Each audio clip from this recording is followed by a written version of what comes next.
I love a good destiny story. Watching a hero struggle with fate, feeling for them as they twist the prophecy round and round, trying to figure out a loophole, realizing the beauty of fate's plan coming together in a completely unexpected twist. Or even better, when fate is thwarted by ingenuity and skill. Sadly, that's rarely what I get. Most Chosen One stories just take the L. And here's my hot take. Prophecy and fantasy have lost their spark, not because it's a hackneyed plot device, but because authors lack the guts to have fate kick their characters in the teeth. And that's what I want to talk about today. Why prophecies have fallen flat in fantasy, and how to make them truly epic again. Welcome to another episode of Just in Time Worldbuilding with your host, Marie Mullaney.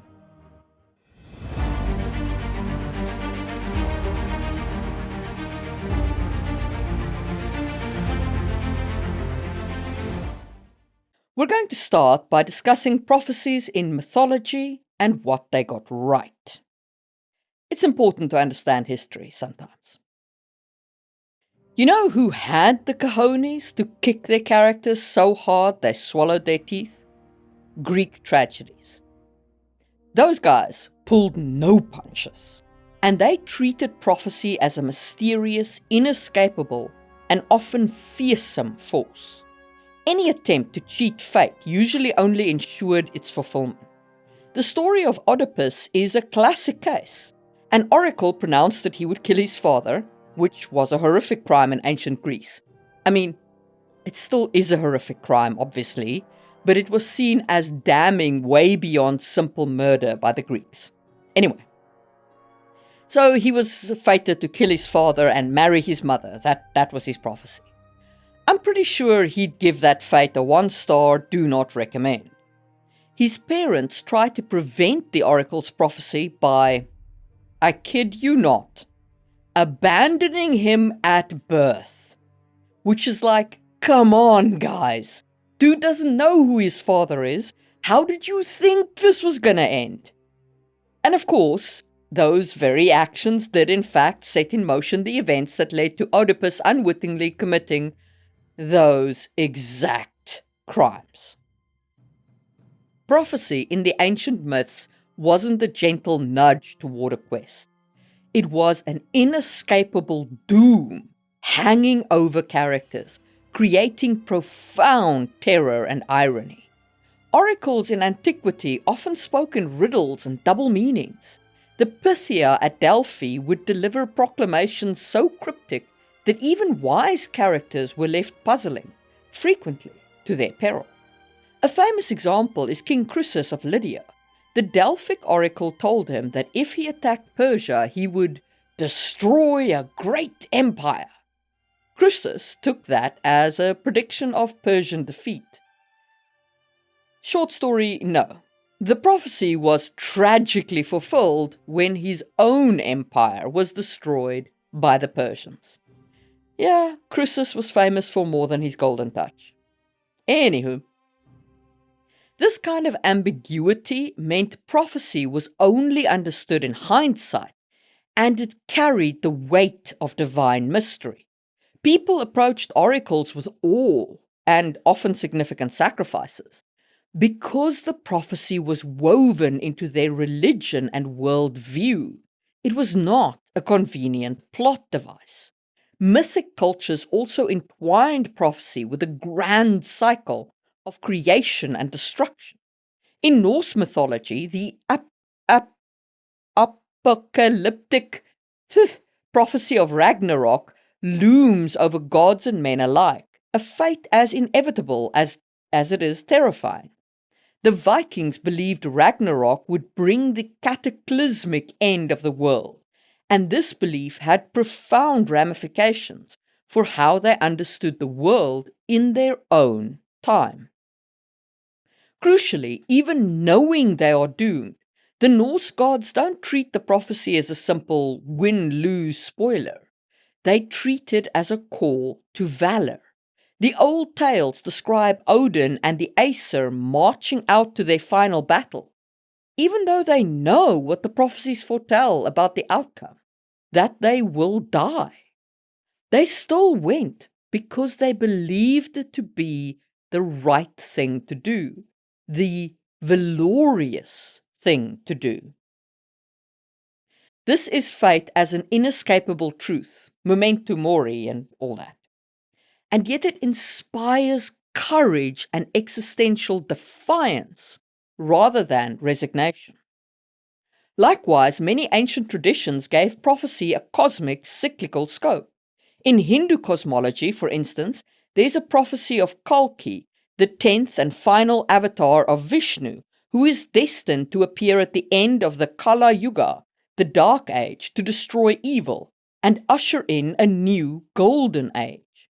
Here, prophecy is literally woven into the fabric of time, a promise that the world will be reborn after its destruction.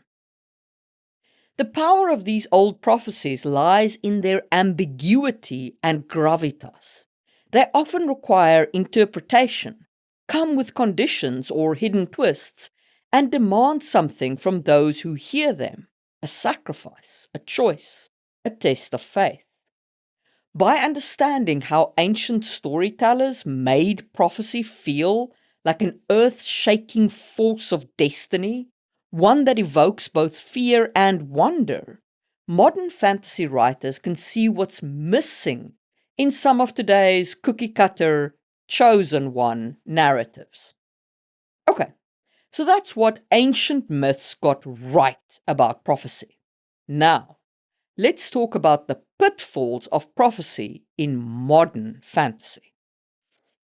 There's a risk to using prophecy that I think too few people understand, and that is the erosion of tension. In modern fantasy, and I am using the term modern fantasy very loosely since this stretches back to the 70s and 80s. It's not like a 2000s thing or something. Prophecy way too often just means the chosen one trope rather than actual prophecy. But without stakes or consequences for that character's life, mostly being the chosen one doesn't cost that wonder kid anything. They just get kick-ass powers and a bunch of new friends, and then they get to save the world. Yay! Even if the prophecy says the hero will die or a great doom will come, 9 times out of 10 there's a loophole or a trick in the end to save the wunderkind. So, what does this kind of prophecy give the reader? Freaking nothing! It just tells the whole story twice. Once in the prophecy, and then once in the action. All that the author is doing is telegraphing the outcome, and that drains literally all the narrative tension out of the story. One common mistake with prophetic foreshadowing is making the prophecy too literal or too detailed, effectively spoiling the whole story before it even gets going. If a prophecy spells out exactly what must happen, the Dark Lord will be slain by the one born under the blood moon, or some such nonsense, then there's very little suspense left. We're just waiting for the obvious to play out. If we already know character X is prophesied to save the world, it dramatically lowers the tension about whether they'll succeed or not. A prophecy that gives away too much too soon functions like a neon spoiler. Savvy readers will even start predicting the plot twists because they've seen how these prophecies pan out. In fact, each reuse of the trope make readers more adept at guessing the loophole or hidden meaning long before the characters have figured it out. And then your reader has no incentive to continue, even if you're going to give a unique twist to it. This means that when the big reveal comes, it feels formulaic instead of fated, and the foreshadowing flatlines. There's no heartbeat of mystery because the prophecy laid it all bare, or was transparently misleading in an overused way. Another issue with the straightforward chosen one narrative is an over-reliance on prophecy to drive the plot at the expense of character agency. Too many of these wunderkinds simply accept you are the chosen one and they passively march toward their fate. This makes them feel less like people with free will and more like puppets of the plot. Radical idea, I know, but can't the hero do something noble without a prophecy assigning them a task? Can't they be driven by, I don't know, character motivation? Characters who passively accept, well, guess I'm the chosen one, miss out on all of the rich, dramatic potential that prophecy offers. Namely, the chance to struggle with fate. Think of how much more engaging it is when a character doubts the prophecy, resists the prophecy, or tries to reinterpret it. By contrast, a character who's essentially an oracle-obeying automaton isn't very compelling. An unquestioned prophecy is just a trope crutch that removes the hero's active decision-making from the equation. The story isn't driven by the character's choices, it's driven by the prophetic roadmap.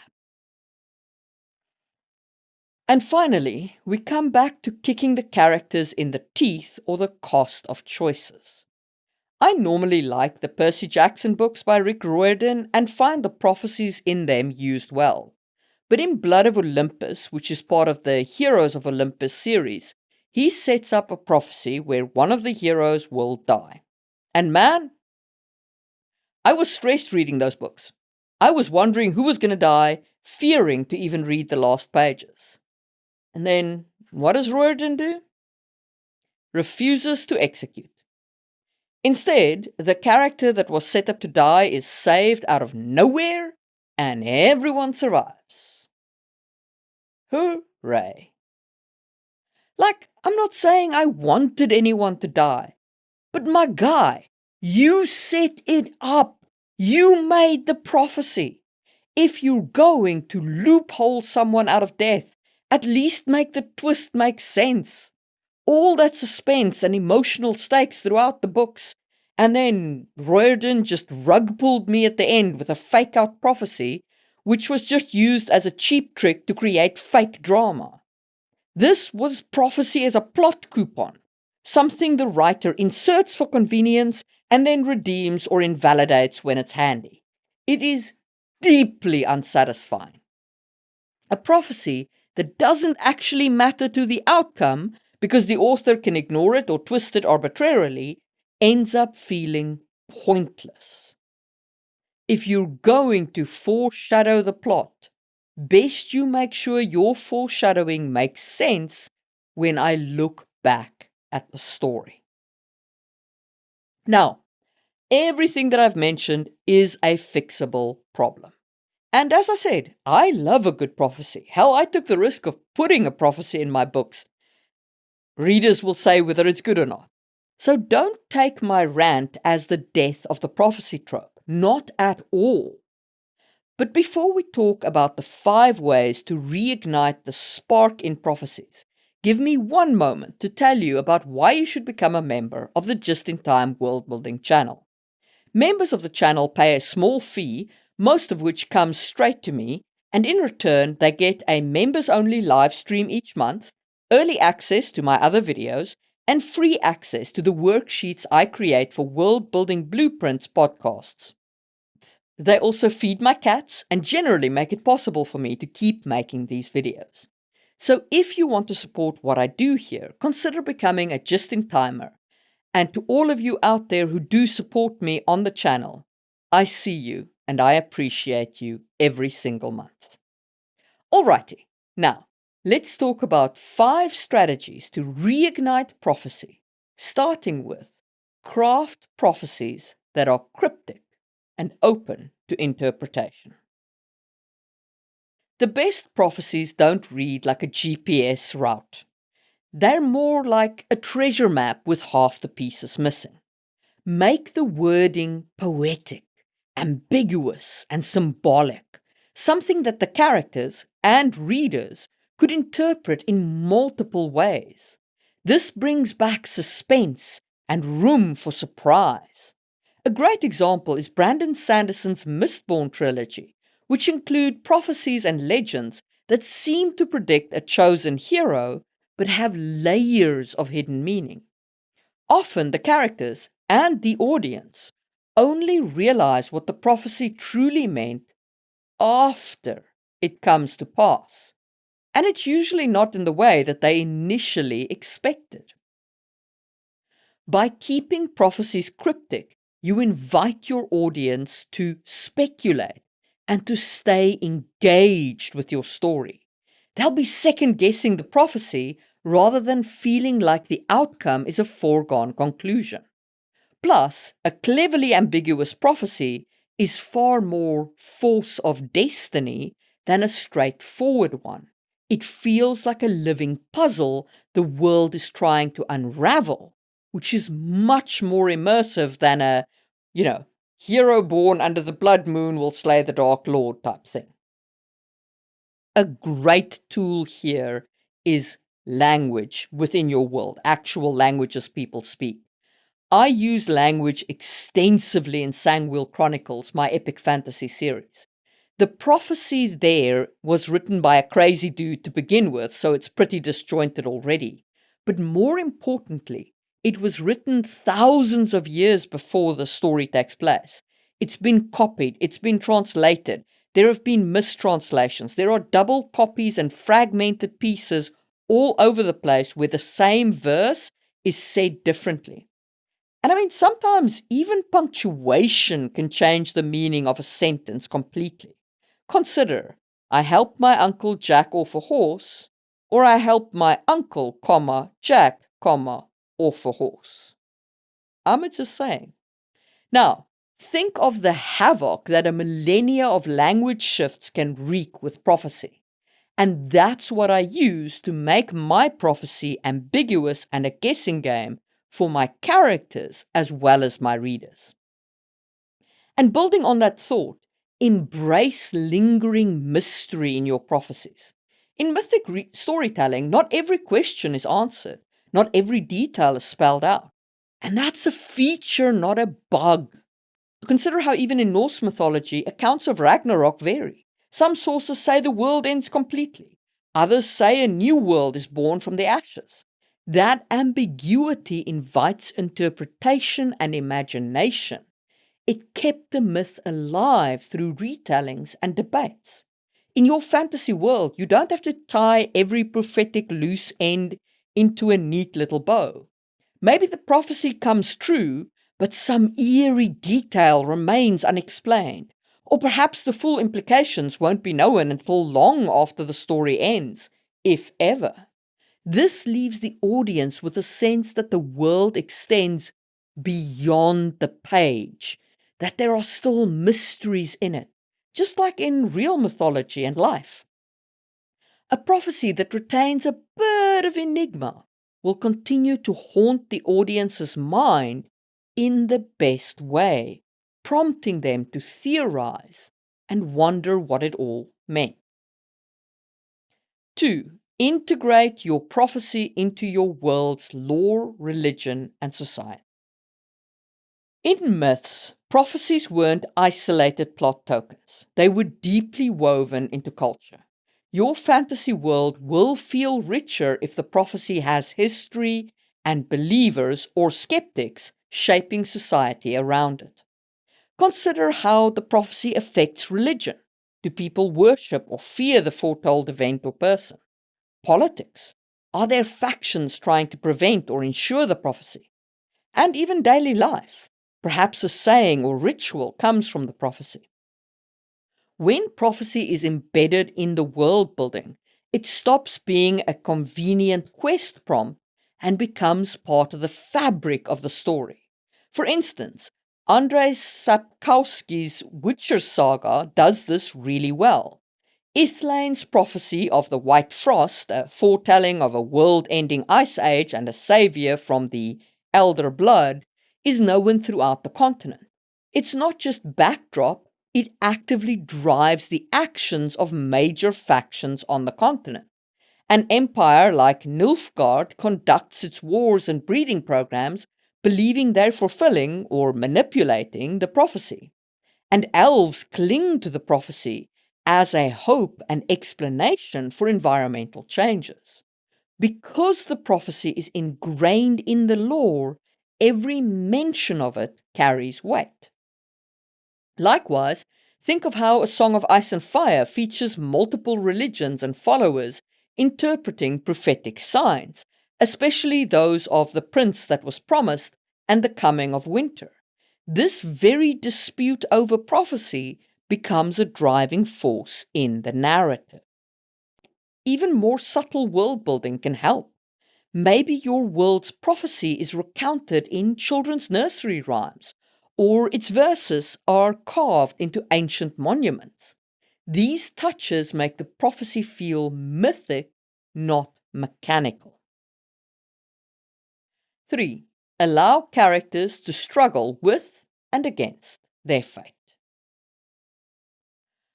Reclaim the drama that comes when living, breathing characters grapple with prophecy. Instead of having your hero accept a prophetic mission at face value, explore their doubts, their resistance, or their over-eagerness. Perhaps they hate the idea of a destined life and try to avoid it, which can either thwart the prophecy or ironically bring it about. This struggle injects uncertainty and emotional depth. Some of the most engaging fantasy stories turn the prophecy trope on its head by having multiple characters who might fit a prophecy, each one wondering, is it me? Do I even want this? Since I threw shade on Rick Riordan earlier, let me give him some praise here. In the first Percy Jackson series, a prophecy about a child of the big three gods is introduced early. But as the story progresses, several different characters emerge as plausible candidates. The result is that neither the characters nor the readers are entirely sure who the chosen one is until the climax, which keeps everyone guessing. Even more interesting, those characters in the story are not exactly jumping for joy about being chosen.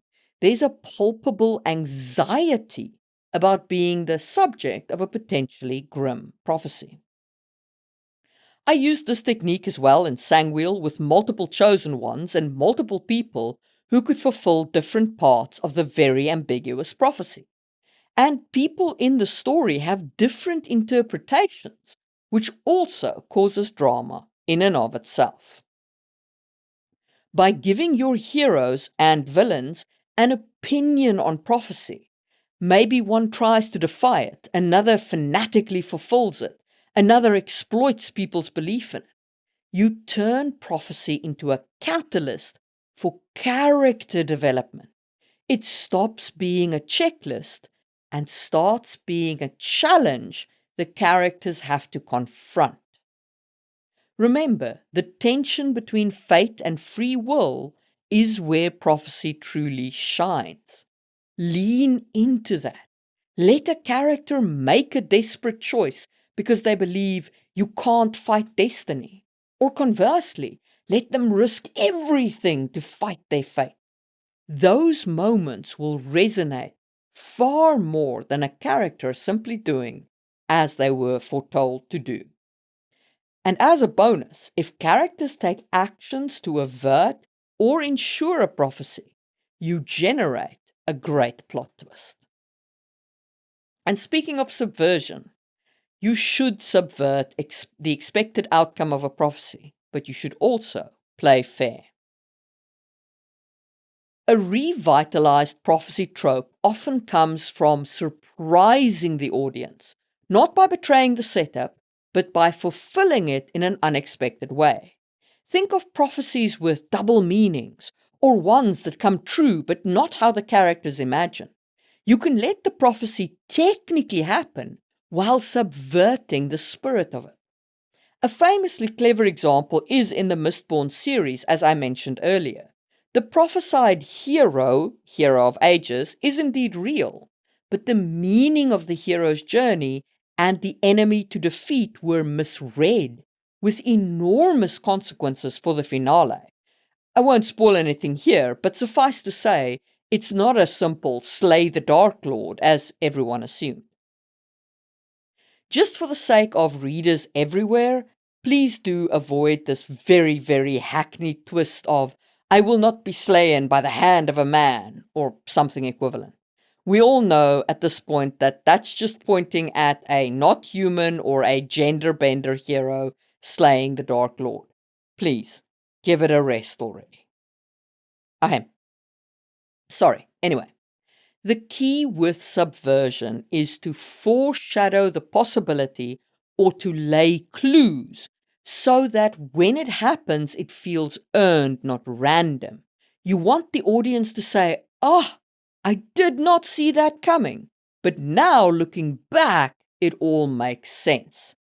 Rather than saying, ugh, the author just broke the prophecy rules for a cheap shock. When done right, subverted prophecies can delight readers and restore a sense of mythic unpredictability to your tale. In short, treat your fictional prophecy with the same respect and intricacy you would give to the rest of your world building. Make it mysterious, meaningful, and malleable. A prophecy should pose questions, not hand out easy answers. And finally, if you take nothing else from this video, remember this one. Use prophecy to interact with your themes. A well-wrought prophecy isn't just about predicting plot events. It's about exploring the big questions around fate, choice, and morality.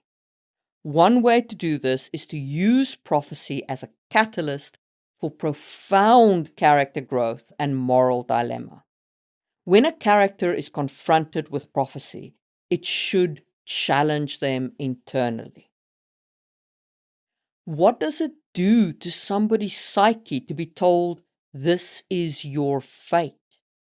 Consider a character who learns of a prophecy that they will bring about a great disaster if they take the throne. Do they abdicate their claim, sacrificing power for the greater good? Or do they take the throne anyway, believing they can change the outcome? These kinds of stories lead to rich, thematic storytelling. Heck, look at Shakespeare's Macbeth, where prophecy sparks ambition and guilt, driving a good-ish man to do terrible things, and then he crumples under the weight of fate. When you lean into this thematic aspect of prophecy, your story gains mythic depth.